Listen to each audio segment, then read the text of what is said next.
नमस्कार जय जगन्नाथ लिमास किचन को आपण मानक स्वागत। थंबनेल देखिकी तो आपण माने जानि सारिबेनी मु आज चूना माछर गोटे सुंदर रेसिपी नेकी आसीची।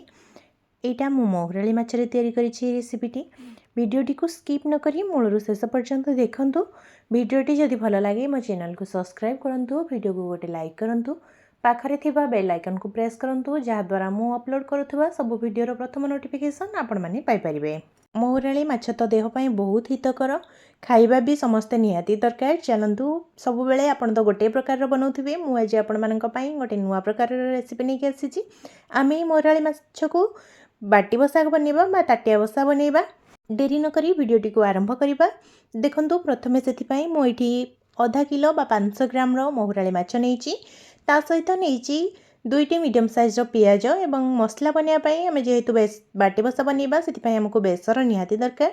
सेतिपाई मु 2 बड़ चम्मच सोरिष, आधा छोट चम्मच जीरा, ता सहित नेइची कंचा लंका 3टी, लुण, हळदी, लंका गुंड एवं किछि रसुण एवं सुखिला लंका 2टी, ता सहित नेइची किछि सोरिष तेल एवं आवश्यक अनुसार पानी।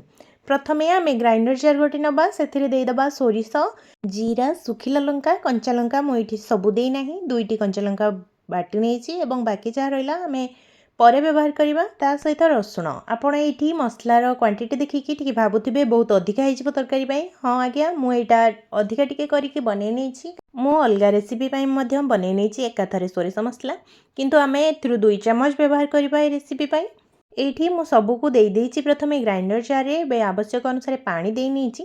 सोरिष मसला बाटिबा पई टिके पानी अधिका लागि थाए, तेनु करी आपण अधिका टिके पानी देकी पूरा चिकण करिके भल भाबरे बाटी नेबे सोरिष मसला को। मु एठी मसला ग्राइंडिंग करि सारिला परे तापरे एठी गोटे मो सिल्वर रो जागा नेइची। आपण माने चाहिले सिल्वर कढ़ाई रे मध्यम बनै परिबे, मु किंतु एठी गोटे बेला नै जाइछि सिल्वर रे। सेथिरे सब देई देइछि चूना माछ को। तापरे मु सेथिरे ऐड करि देइछि पियाज एवं सेथिरे एबे स्वाद अनुसार लुण दे दबा, हळदी गुंड एवं लंका गुंड दे नबा। चूना माछर ए रेसिपीटी बनेया पई बहुत सहज एवं बहुत कम समय रे मध्य बनि जाई थाए। ए रेसिपीटी आपण पखाळ गरम भात जोउतरे भी खाइले बहुत सुंदर लागि थाए, बहुत टेस्टी मध्य ए आइटमटी आपण निश्चय ट्राई करंतु जदि ट्राई करि नाहंती। एठी मु कंचा लंका दे देइछि, आपण माने जतिकि राग खाउथबे सेही अनुसार कंचा लंका देबे। मु एठी कंचा लंका को काटि नाही मझिरु, पूरा गोटा ही सेमिति दे देइछि। आपण जदि अधिका लंका खाउथबे ताले एठी आपण आ 2-3टी कंचा लंका ऐड मध्य करि परिबे। कंचा लंका किंतु स्किप करिवे नाही, निश्चय कंचा लंका ऐड करिवे। एबे मु 2 बड़ चम्मच सोरिष मसला को दे देइछि। एबे सब को भल भाबरे टिके गोळेई नबा। मसला सहित भल भाबरे पियाज एवं माछ को मिसै नेबे। तापरे हम सेथिरे ऐड करिबा सोरिष तेल। आपण एठी सोरिष तेल निश्चय व्यवहार करिवे। सोरिष तेल व्यवहार करिबा द्वारा ही माछर टेस्ट बहुत ही बढ़िया आसे। आपण सोरिष तेल जाकरे कोनोसी भी तेल यूज करिवे नाही, सोरिष तेल ही बाटी बसा बनैले तार टेस्ट बहुत बढ़िया आसी थाए। मु एठी सबु तेल को देई नाही, आ अल्प टिके तेल रखि नेइछि। 2-3 बड़ चम्मच तेल देई नेइछि, आ गोटे चम्मच पाखापाखि मु रखि नेइछि। एटा आमे परे लास्ट रे व्यवहार करिबा। एबे देखंतु माछ को मु बहुत भल भाबरे गोळेई नै सारिलेनी।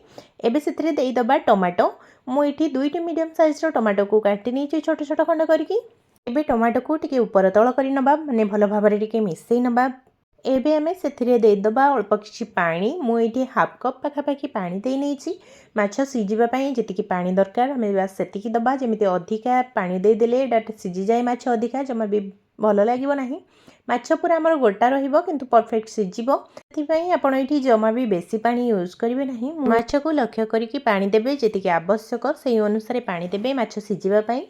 एठी देखंतु मु गैस ऑन करि नेइछि। एबे आमे सेही बेला को बसै नबा गैस उपरे।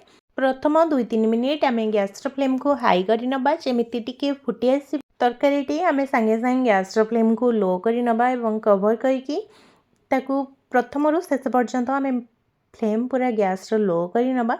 एठी मु आउ थरे भल भाबरे टिके गोळी नेइछि चामच साहाय्य। मु एबे माछ को कवर करि नेइछि। एठी 2-3 मिनिट परे देखंतु मोर जो होल अछि कवर रे सेथिरु बांफ बारिबा स्टार्ट हेलानी, माने तरकारी हमर टिके फुटी आसीबा आरंभ हेलानी। एबे आमे प्रथमरु शेष पर्यंत गैस फ्लेम को पूरा लो रे रखिबा। तेबे जाई हमर माछ पूरा परफेक्ट सिजिबो एवं जमा भी तळु लागिबो नाही। जदि आमे गैस फ्लेम को हाई करि दबा ताले तरकारी तळु पोड़ी जिवो, ऊपरु सिजि नथिबो, एमिति ही हबो। तेणुक आप प्रथम गैस फ्लेम को लो करनी एवं को मझे खोलिया आवश्यक ना जदि आप जापर ना 10 मिनिट पर आपन टिके कवर खोलिकी चेक करेंगे जमी मुझे कर तरकारी पानी अच्छी कि ना देखापी।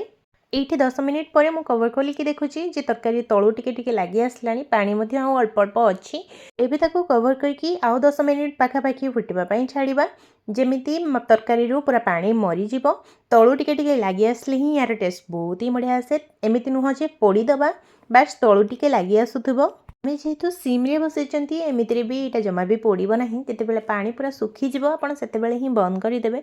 ये देखूँ तेल बाहर स्टार्ट मोर आप देखिकी जापे तापर मुझे देखूँ लास्ट रे गोटे चामच पकई नहीं सोरिष तेल ये सोरिष तेल टी मुझे पकई तरकारी टेस्ट बहुत ही बढ़िया आसो। सोरिष मसला जेहेतु देती शेष टे सोरिष तेल देदेले यार टेस्ट आ फ्लेवर बहुत ही भल आसे से मुझे सोरिष तेल दे नहीं जितेबाला तरकारी आपणकर पानी सुखी जाकि तेल बाहर स्टार्ट हो जानवे आपणकर बाटी बसा बहुत ही बढ़िया भाव में हो जाइए। लास्ट रे मुझे धनिया पत्र दे नहीं कि धनिया पत्र देकी आउ किछि समय पाई कवर कर नबा 1 ରୁ 2 मिनिट पाखापाखि 1-2 मिनिट पर देखूँ आमर ये केते सुंदर देखा जाउची बाटी बसा ताटिया बसाटी। भिडियोटी आपण मानकु किपरि लागिला मतामत दबापाई जमा भी भूलिबे नहीं। यही भाव में आपण बनातु ताटिया बसा एवं पखाल गरम भात सबुथिरे एंजॉय करंतु। देखा पुणी गोटे नुआ वीडियो सहित एवं गोटे नुआ रेसिपी सहित। वीडियो जदि भल लगी थाए लाइक कमेंट शेयर करने भूलिबे नहीं। रहिली जय जगन्नाथ।